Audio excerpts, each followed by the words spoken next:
President Rugova before he became president and after he became president. He's been a member of parliament. He's been a minister of culture. He is currently the Minister of Interior, and he is actively leading the effort in Kosovo against violent extremism, which fits in so nicely with what so many of our own students are doing here in struggling against violent extremism. So without any further ado, I would just like to ask you to give it up, as we say, for Ministri Hyseni.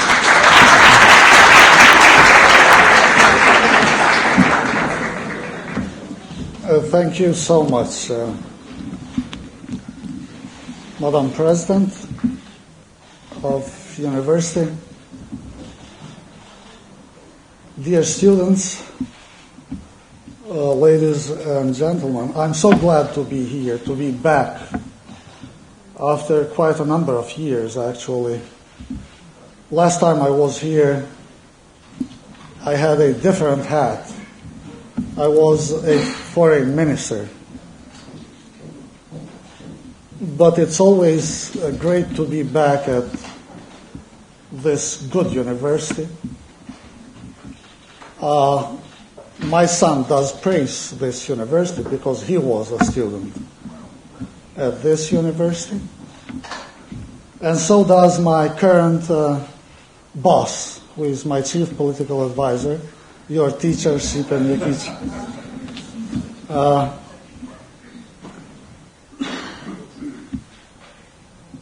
I won't be speaking long because I want to interact with you. I want to leave as much time as possible for any questions you might have. This morning, as I was going through talking points, I did recall September 11, 2001. It was a coincidence. It just happened that on that very day I was accompanying my late President Rugova at his visit to Canada. So I was in Ottawa in Canada on September 11, and at around 8:45 in the morning, I got a phone call from the Canadian Foreign Ministry asking me if I was watching TV. I said, no, I don't watch TV at 9 o'clock in the morning.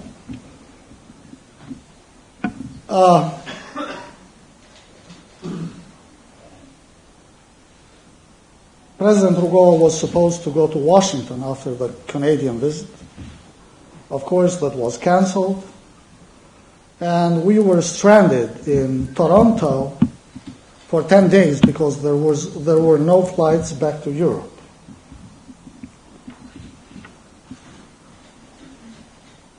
At that time, reading international press, various reports around the globe, I got the impression that there is a sort of opinion, perception out there that it has only to do with the United States and not the rest of the world. So the perception was radicalization, extremism, terrorism has to do and is directed against the United States alone. And the rest of the world is kind of, safe. Profoundly wrong perception. Eventually, we did learn it hard way that radicalization, extremism, terrorism spares no country, no individual, no nation, no religion. Unfortunately, our country, our young nation in the making, has been affected quite severely by the ideology, by the phenomena of radicalization.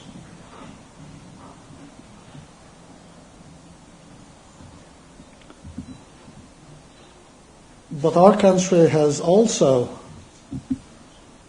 demonstrated quite a unique determination and will to confront with the phenomena of radicalization, extremism, and foreign fighters. We are not a country that is an exception from the surrounding in terms of producing foreign terrorist fighters. But yes, we have to admit that quite a large number of Kosovars have joined foreign terrorist wars, and based on the number of population, that's very alarming. This is why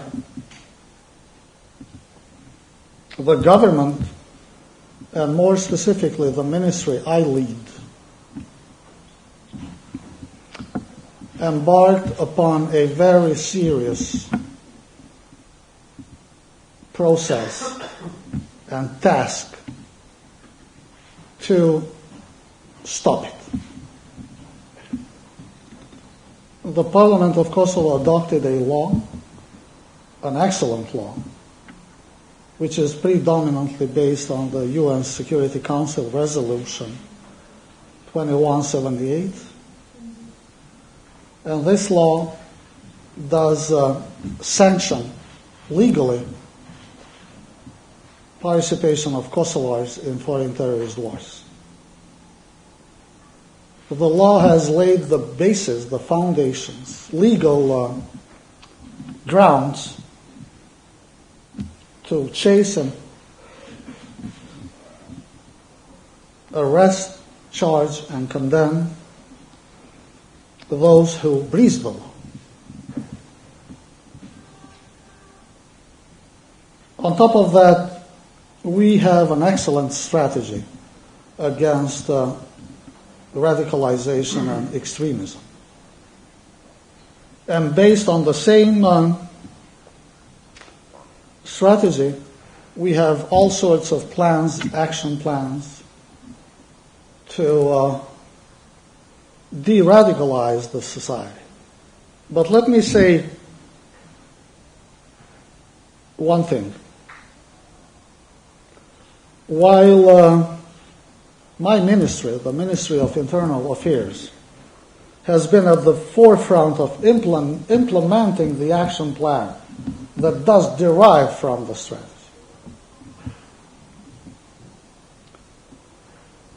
we, in my ministry, attach prime importance to local actors, family, school, religious communities, the whole spectrum, both social and political, spectrum at the local level, at the very grassroots. It's impossible that a friend of ours sitting in our classroom does radicalize without us noticing it. And this is when and where we should come in, step in, decisively, by offering our best advice, and by trying to apply a sort of counter-narrative.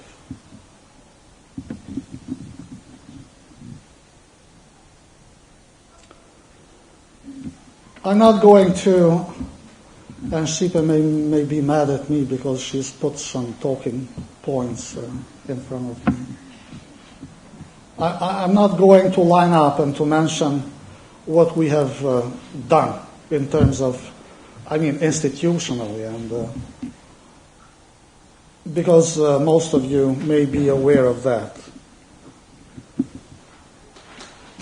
But we are, as Kosovo, as a country, a member of the grand coalition, anti-ISIS, anti-terrorist coalition.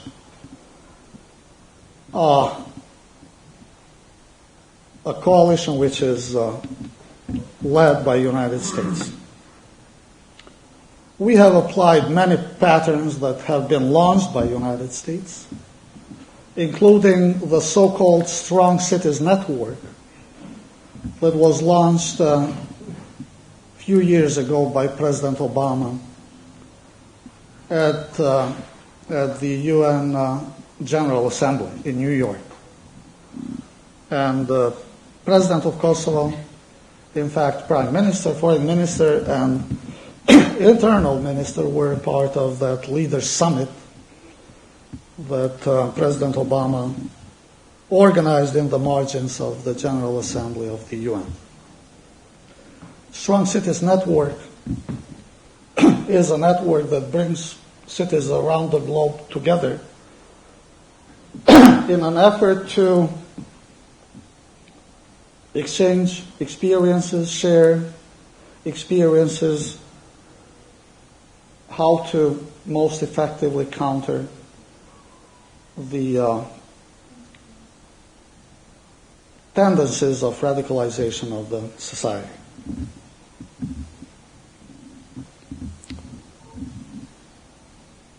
We in Kosovo are at a stage now that you may call a post-radicalization stage or phase. Because we have managed to almost stop altogether any further goings of Kosovars to Syria or Iraq. We have quite a number of people in jail, either already tried and condemned, sentenced, or awaiting trial. And we have to do something about making sure that these people do not go back to society radicalized, and even more important, do not go back to society and start radicalizing the others. We are working on that. It's crucial that the Republic of Kosovo preserves its character as a secular society, secular defined by constitution. But it's not only the constitutional definition that should make Kosovo secular. It is our own behavior that should make it secular. It is our own behavior as honest, decent citizens of this country. It's our duty to make sure that we preserve the religious harmony, tolerance, interfaith, and intercultural understanding. This has been the riches of this country, of Albanians historically. Albanians as an ethnic group share 3 or 4 different confessions. And this makes Albanians quite a unique, a specific, special case in terms of interfaith and interconfessional tolerance and harmony. It is therefore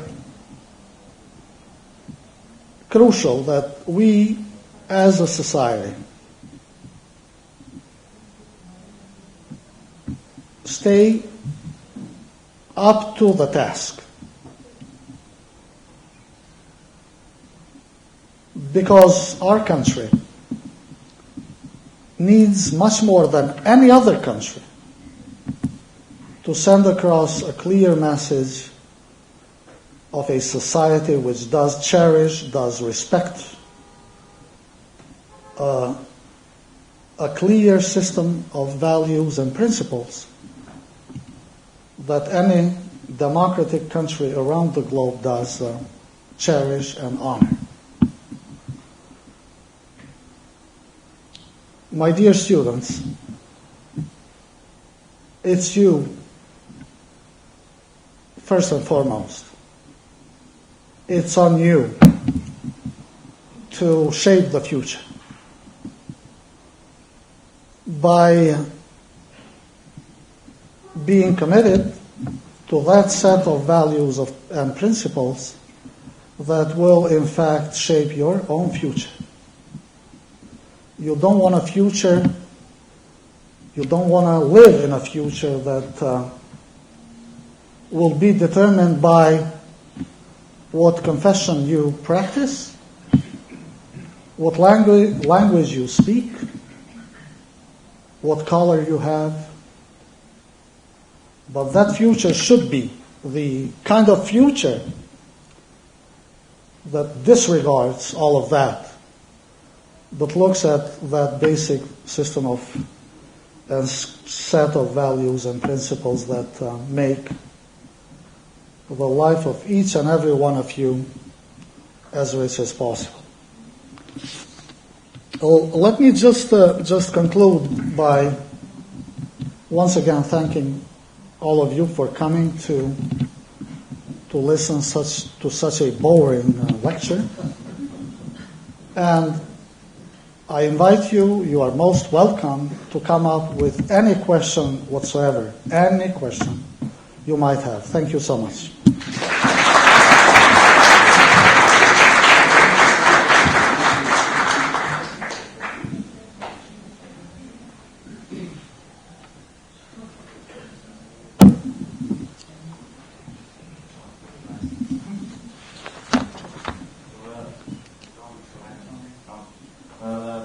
I'm a freshman here, but I raised up in Switzerland, and we have problems there with extremism as well. And the biggest problem is that the youth has no perspective. That leads the youth to extremism, and they have a bad influence from radical imams or something like that. What is Kosovo doing for bringing better perspectives for the youth, for young people? Thank you so much. I was talking earlier with your president of university, and the drivers, the root causes of radicalization are something that have been subject to various studies, and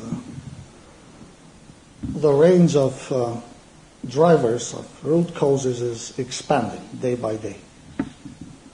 But one of the root causes, one of the drivers is the one that you mentioned. Some people see no perspective, or for various reasons are confused and seek an easy fix, an easy way out. And an easy way out of a confusing situation is always, let me do something that is easy. But that's not the only cause. That's not the only reason.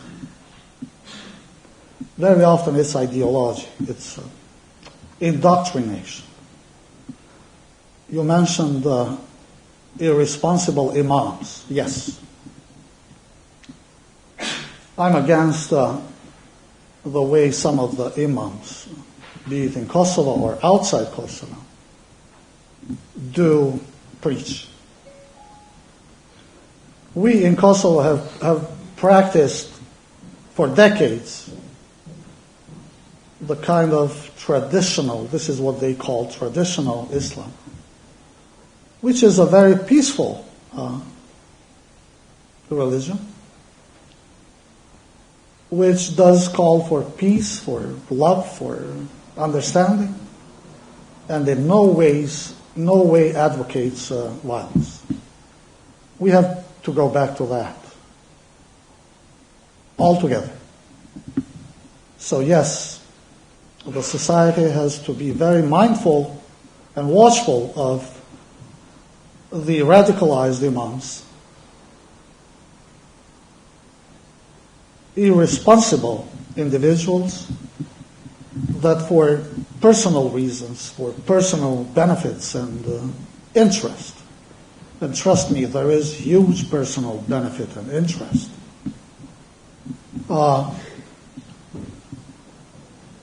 do send to slaughterhouse young people, deceived people, deceived young men and women, including children, unfortunately. But again, this is where we step in. Me, you, everybody. We have to speak up loudly and clearly.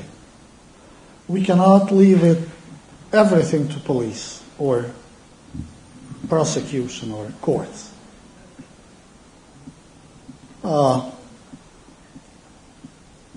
Because when police does engage in anti-extremist, anti-terrorist, whatever, usually it's pretty late. We deal with consequences.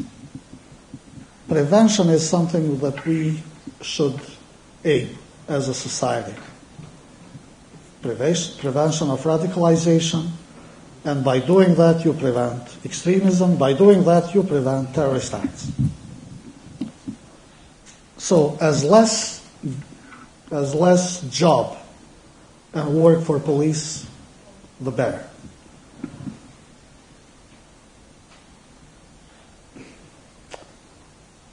You know, there are people who try to argue it's not only the Muslims that are radicalized, and it's not only, yeah, I do agree to some extent, but only in a very small part of it. We have to admit, in vast majority of cases, the ones who pull the trigger or who push the button do use that Allahu Akbar. And we cannot pretend that it's not happening. So it's on us, on the Muslim community, on the Muslim religious leaders, in the first place, to come at the forefront, speak up, be courageous, and say, this is not Islam.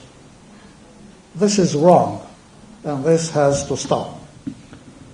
And we in Kosovo have gone a long way. We have made a huge progress in confronting, dealing with this phenomenon.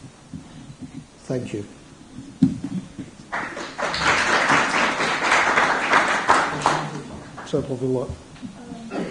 Please.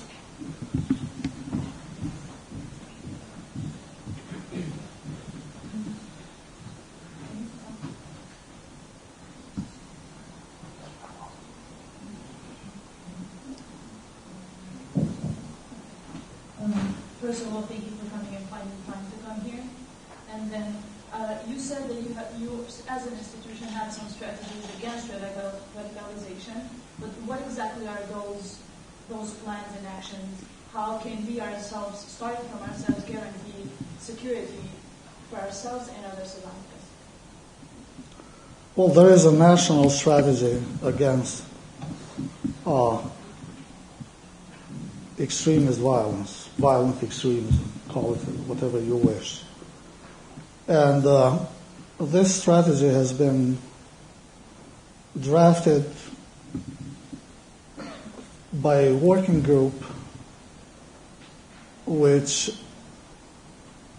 is impressive. Includes, apart from institutional leaders, religious leaders, civil society, the whole spectrum of. And based on that strategy, we draw and draft various action plans to confront and fight, identify and arrest, identify and stop from joining foreign wars.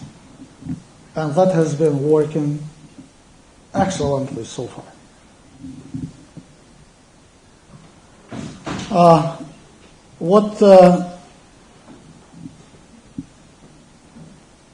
How can we guarantee that there is total safety and security? I cannot. No one can. No country around the globe can guarantee that there will be no terrorist attack here or there. Because terrorism is, I call it a very sneaky disease, you know. You never know where it will hit. But we are doing our best to make sure that we prevent such cases. And the last of such cases that we managed to prevent was a major terrorist attack at a soccer match, football match, in Albania. And that was a tremendous success of our intelligence, Kosovo police, and of course, that was an excellent example how cooperation, close cooperation with various national intelligence services and police forces can result in major successes. This brings me to information sharing. I'm certain you know the terminology. It's a police terminology. You share information with various police forces around the globe, various intelligence services. And based on the shared information, you act. So it's crucial. Being in possession of enough information is crucial to fight and prevent possible terrorist acts. We are doing our best. Of course, countries with the state of the art, the most updated technological capabilities and possibilities are not able to say we are totally on the safe side, because you can never say that.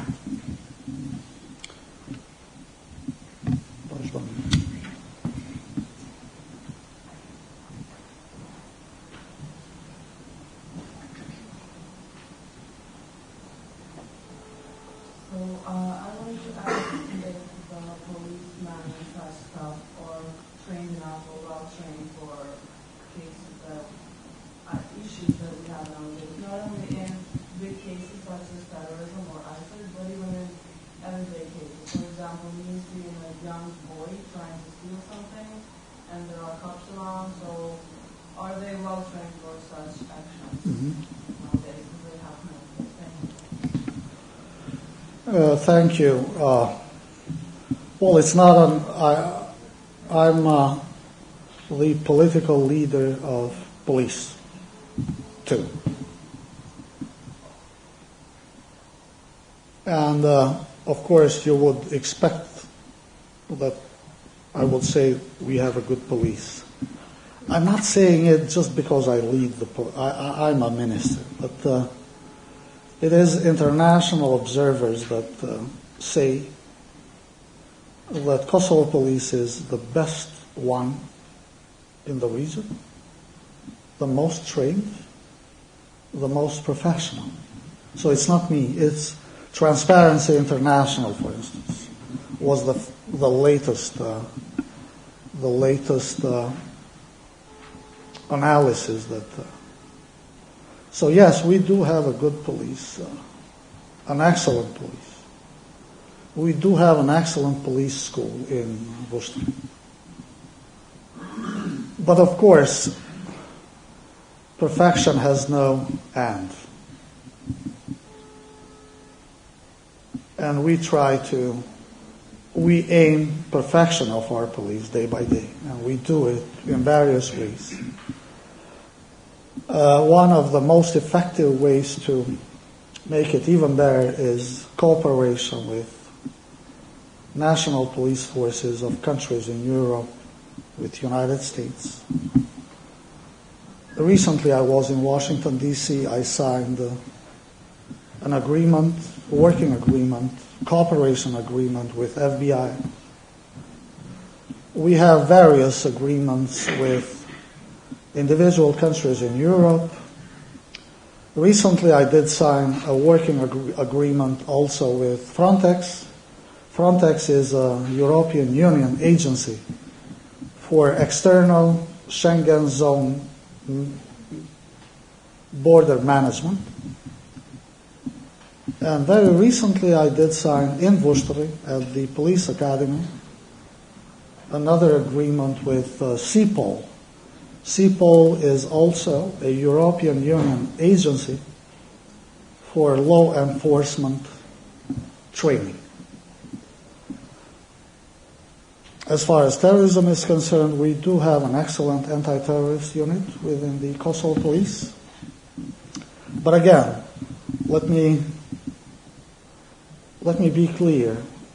While we do everything to make sure that there is total safety and security, no one can ever guarantee that something may not happen or will not happen tomorrow. Because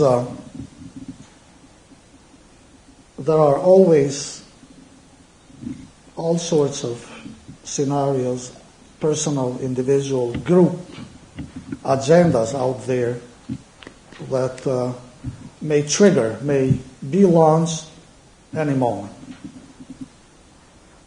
We cannot do more than we are capable of doing, but rest assured that we are doing our best. Thank you. Yes, please.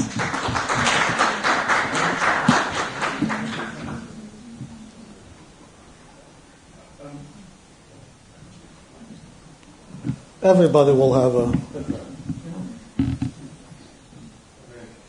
So prior to the football match that Kosovo just recently had, we saw the football team of Kosovo going to the mosque.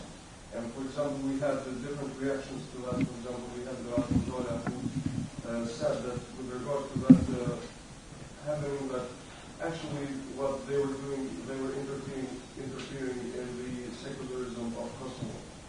So you were talking about irresponsible imams, but when we have to deal with irresponsible secular figures here in Kosovo, what has the Ministry of Internal Affairs have done, for example, with dealing with radical secular figures here in Kosovo? Well, speaking of secular character of Kosovo. Again, by constitution, Kosovo is a secular state. And again, by constitution, the national football team of Kosovo is a secular team and should behave as such. It's up to the individual, up to you and me individually, how we practice our faith, whether we practice it or not. But not under the state symbols. And you are preaching to the priest. I'm against any identification of the state symbols with a specific particular religion. The Kosovo football team may be composed of Muslims, of Catholics, of Protestants, of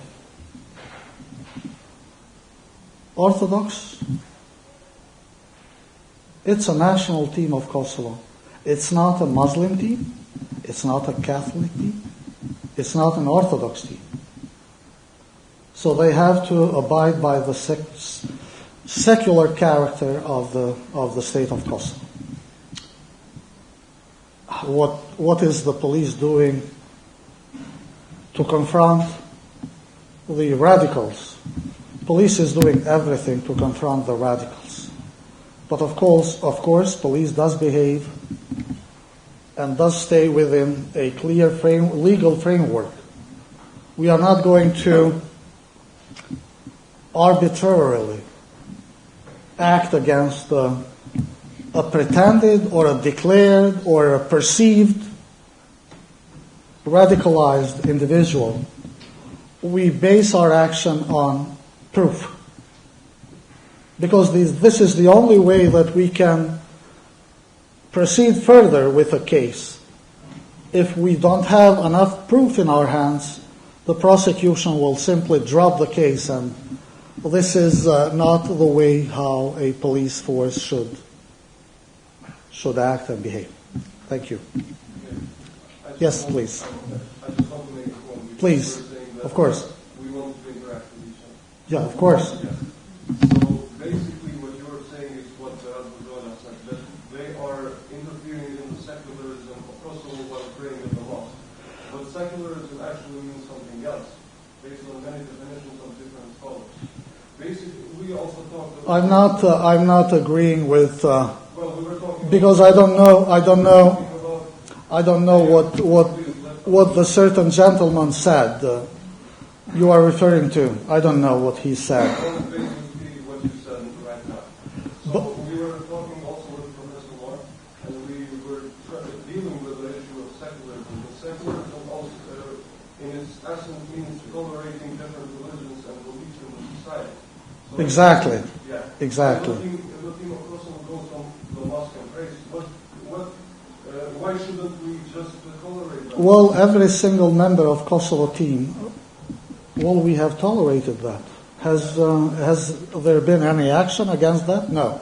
So it has been tolerated. We are talking principles. As a team, and with state symbols, you represent every single citizen of Kosovo, not only yourself.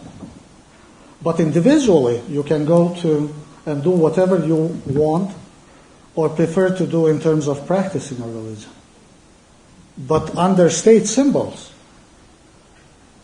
I don't know who said it or what Mr. Bujala said, but definitely the Kosovo football team, that's why we call it Kosovo national team or Kosovo representative team. They do not represent only an individual or a faith. They represent the whole of Kosovo. So I think we do both have a clear understanding of what secularism is. But we do not appreciate different views on how that secularism should work. In the case of the football team, as far as I'm concerned, it's totally, I would say, irrelevant what one does or does not do. But we are talking principles. State symbols are state symbols, and we should not mix them with any faith whatsoever, any religion. Yes, please. Yes, Minister. I understand that the government has been or is rolling out a referral program where individuals from across the country can, if they're concerned about any kind of radicalization going on, family members, etc. Can you talk a bit about this program and how is that being rolled out? What is the goal? How is there numbers or email addresses, or how can folks get involved in that if they're concerned? Well, yes. That's a very good question. We have established referral mechanisms, that's what we call them, in several municipalities. And this is where average citizens of Kosovo in those municipalities may simply report or knock at once they have either doubts or suspicion or that somebody in the neighborhood, in community, in school has radicalized. And, this helps both the communities, the local safety fora to act on, and municipal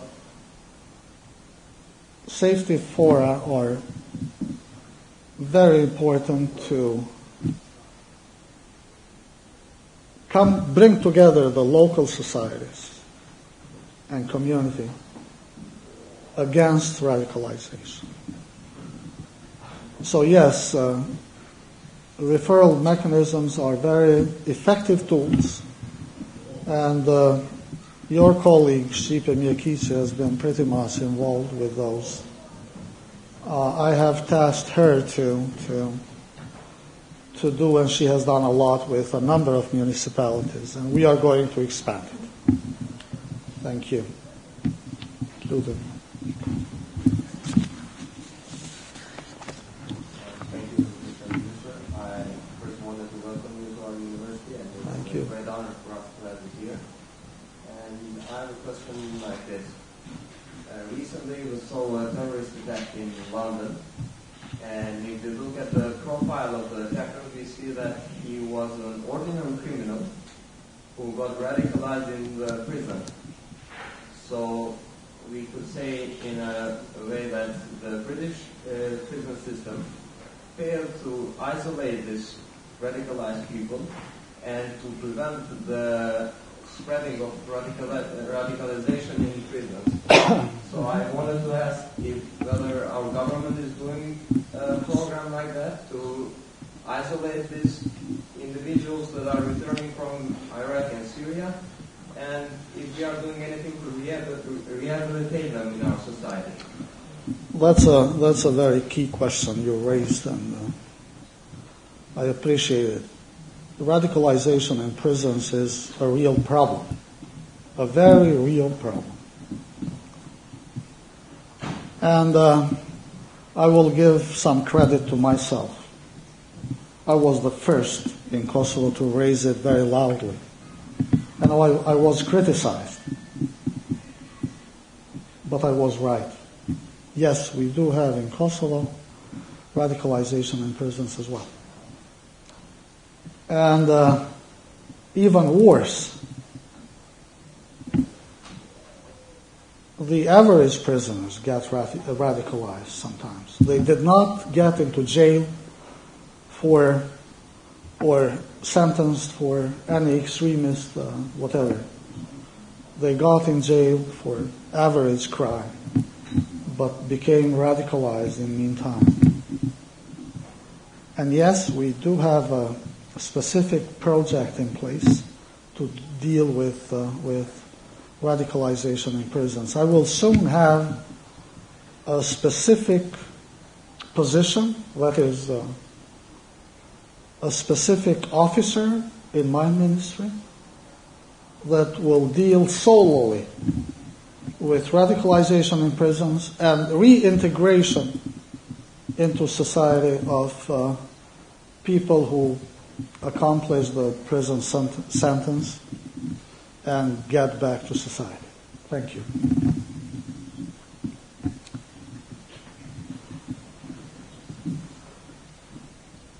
I just have one really simple question. Please.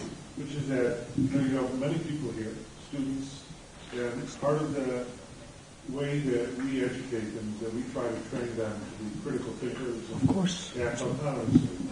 And so you've been talking about many of the programs the government has in countering and preventing violent extremism. I was wondering if there are some things that you think that students could do, how they can kind of address these sorts of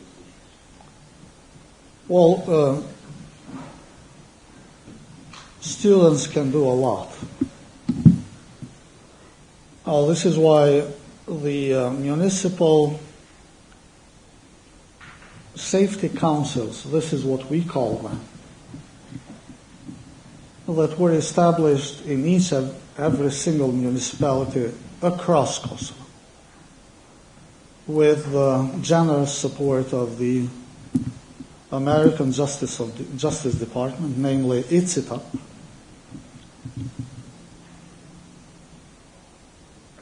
include also in each municipality the school directors, civil society, including journalists, students, but also at the university level, such as, in this case, your university. Students could occasionally, periodically organize roundtable discussions, small conferences, events like, simply bring a kind of brainstorming amongst themselves as to how best they can help the society in getting across a different message. If an imam,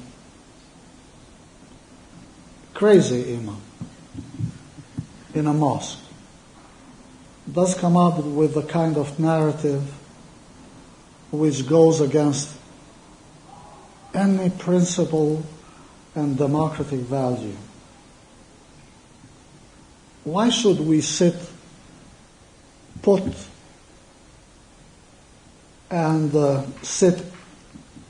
indifferent? We will commit a crime if we remain indifferent, if we don't speak up against evil. It has been used and overused over and over, the slogan, the only way the evil will prevail is for the good people sit idle and do nothing. We can continue to sit and do nothing, and the evil will grow, will continue expanding. But if we confront it timely, decisively, courageously, it does take some courage as well, I can assure you, then the evil will diminish, will become smaller, and eventually will go away. So, no layer of society, no social or political group can claim total amnesty from responsibility. Everybody is responsible. We cannot blame police alone for not acting timely, because we need to blame each and every one of us for not talking, for not speaking up if we see a friend of ours radicalized. I very often, joke that, the long bird does not grow up just within hours. It takes weeks and months, to grow big. We can detect easily the changes in the nature, in the personality, in the behavior of our friend. And yes, students can do a lot. Students can do a lot by engaging in a healthy, very constructive, critical discussion about the phenomenon.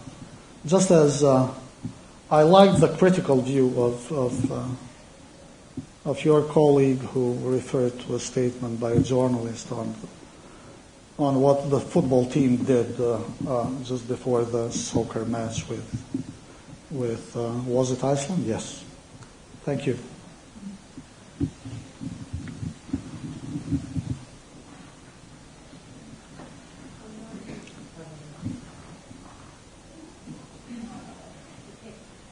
I believe that most of us can agree on the fact that Kosovo is joining violent extremism.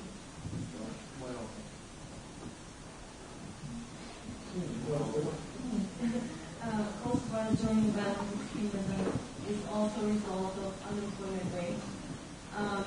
So do you think that maybe, and then we can also probably most of us agree that Kosovars are not really politically involved. So do you think that politicization of the youth by creating extracurricular activities might help with countering violent extremism, which is not really a passive way of doing it, rather taking action? So just what's your thoughts on that? Well, first, it's not only unemployment that drives people to joining foreign wars and terrorist fighting. We are talking about terrorist fighting in the first place. Very often and for a long period of time, that was the thinking and perception. But even in the case of Kosovo, we have many individuals that did join ISIS in Syria that were in pretty good shape financially back home. But they still did choose to go. So it's not, there is a mix of drivers. It's not only unemployment or social or economic situation, various drivers. Again, I've not given profound thoughts to whether a special curriculum could, because I don't think we are at such an alarming stage. But as a society, as side activity in schools, I'm not talking about regular curriculum. I'm talking about side activity, side events that you at your university could organize, for instance, and could discuss, why not, the case of our football team going to mosque before, a brainstorming, exchange views, whether they did the right thing or not, whether they should do it or should not do it. Why not? Have a very healthy, educated discussion on that. That helps. That helps a lot. Again, prevention is something that we should aim as society, not dealing with consequences. We don't want to collect dead bodies in the streets of Pristina, God forbid. What we want to do is prevent that from happening. Pastor.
Thank you.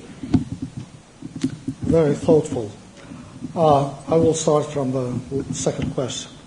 No, Kosovo is not doing it because it is under any kind of pressure whatsoever from the outside. Kosovo is doing it because it's under the very pressure of its own lasting interest to make sure that Kosovo preserves intercultural, inter-ethnic harmony, coexistence, understanding. Because it's in the very interest of Kosovo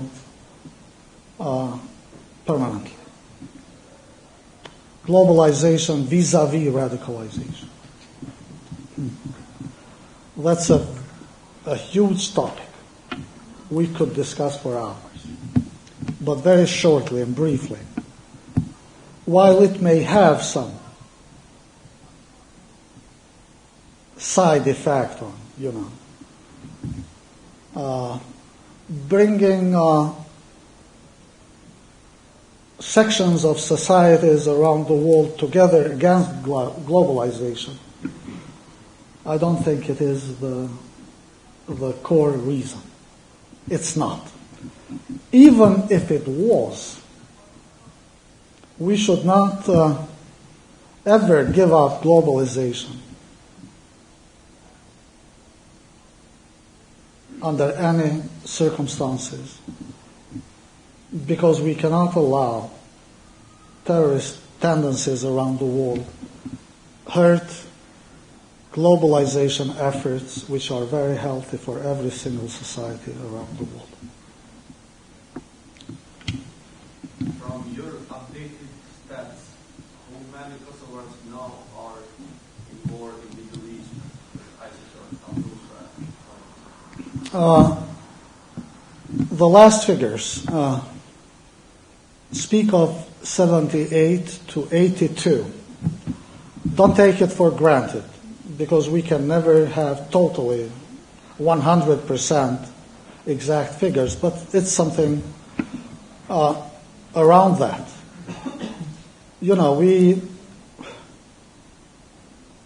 don't have any information of Kosovars joining ISIS recently. But we cannot rule out the possibility that some individuals might have taken third or definitely second, third, or fourth routes to reach ISIS. But through our airports, our border crossings, we have not managed to identify a single Kosovar for months now. Unfortunately, quite a number of them have been declared dead. I don't say killed or whatever, died, because we don't know how they died, but they have been declared dead. And the number is pretty big, over 60 Kosovars. Of course, the law that we have adopted and that is in effect and is operational, functional already, and courts are operating based on that law. All the sorts of campaigns that we have been undertaking, the efforts by the society altogether, by religious community leaders, are producing tangible, positive results. So the society is de-radicalizing. The awareness against is raising rapidly, going up. And this is why we say we are good. We are good, but not safe totally. Never totally on the safe side. I think we've, some of you may have classes in a few minutes. One more question, and then, because there are no classes. I have a question. My question was that across Europe we've seen awakening and growth of populist movements and populist parties. And I wanted to say that even in Kosovo we have some problems with that. And do you think that there is a relation between people becoming radicalized and going into extremist terrorist wars? Because misrepresentation that we feel from the politicians from their countries? Well, there is not only religion-based or faith-based extremism. Political extremism does bring evil things into any society as well. So extreme populist movements, populist ideas,